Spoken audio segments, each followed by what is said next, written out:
Hi there everybody, this is HKB and I'm Leon. Welcome if you're new to the channel and welcome to all returning viewers. This is the channel where we go to Hong Kong and beyond. And in today's video, we're going to continue my countdown of my top 10 favourite shootouts of all time. If this is your first time watching this series, please stop and return to number 10, which is Scarface. That's where we began, and then we go in reverse chronological order until we finally get to number 1. If you'd rather watch it all in one hit, then when I've released all 10 episodes, I will release one full episode with the countdown from 10 to 1, so you can digest it in one brief snack. And also, you may not know, we do currently have a podcast running, which you can get on Spotify, Amazon, Apple Podcasts, all your main podcast providers, and Shaz has been putting a lot of work into that, so please go and check it out. As for now, let's continue on with the countdown. Qu'est-ce qu'elle a de spécial, votre unité spéciale? There is nothing to negotiate. And I care about the children too. The children of my country. So they can be free one day. So, HK and Beyonders, rolling in the 9th spot in my top shootouts is 15 Minutes of War.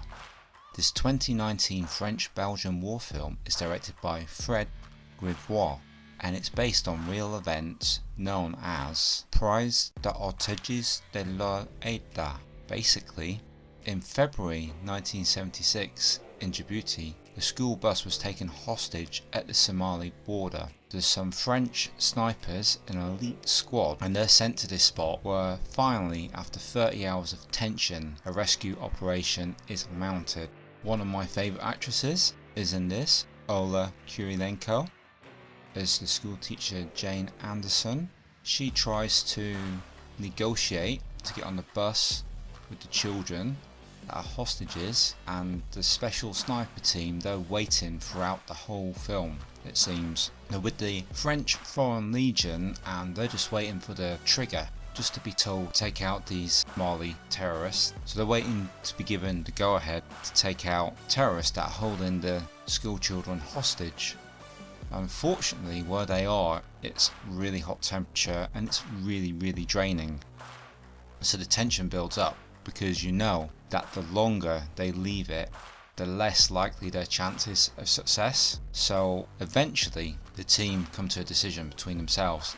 So we're going to wait for orders, or we're going to get this done, because they know they've only got a small window in which to get it done. And there's a total of 5 terrorists on the bus, and they're there on purpose to make sure that nobody can come in and try and rescue the children. So Olga Kurylenko's with them, and then there's 5 terrorists and there's countless children in there. Our hit team of snipers, they're convinced that they can take out all 5 at once, but because they've been waiting so long, tension builds up and you think, I'm not sure they're going to be able to pull this off. It's a really clever scene, and you know how well they all know each other. They establish the relationships between them throughout the film, and when we get to the bit where they sniper, they count down silently in the head after a given go word from the captain, and they all fire at once and take out all 5 terrorists in the bus. It's a spectacular scene, but that's just a prelude to what comes afterwards. Of course, the gunshots are heard, and then we get some more terrorists running towards the bus, and all hell breaks loose then, and we have our snipers pinned down. There's some heavy artillery, you've got a lot of firing at them and they're trying to take cover, and also you've got people running towards the bus. Olga Kurylenko picks up a gun and she defends the bus as best she can by herself with the pistol that she picks up, and gets involved in the action a little bit. That's quite exciting. And also the snipers, that realise that the range of their enemies' weapons aren't really reaching them, or not able to do that much damage. So they hold their nerve, they stand up and they just start picking off the terrorists one by one. It's fantastic. One of the guys, he gets a little nick on the arm, he just looks at it, shrugs, carries on, and they start taking them out. There's like headshots, they start rushing in because they know the bus is going to get swamped if they don't get there. It's a really exciting shootout. For me, I might have put this one at number 1, but I've only seen the film once, so that's why it's down at number 9. But technically, this is probably the best shootout I've seen on a technical basis. It just looks so realistic, and I think there's an edge to it as well, knowing that this is based on true events. And I say based because I don't know the full story.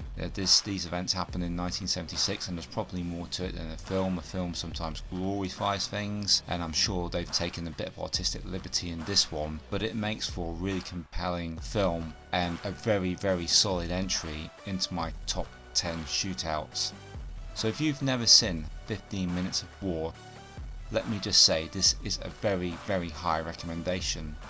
The acting in it is fantastic, and the action in that end set piece, it's edge of your seat stuff, guys. You're going to be jumping up and down, gripping the end of your sofa. It's really, really good, and it is number 9. Join me next time as we discuss the 8th position film in my list. Until then, Leon signing out.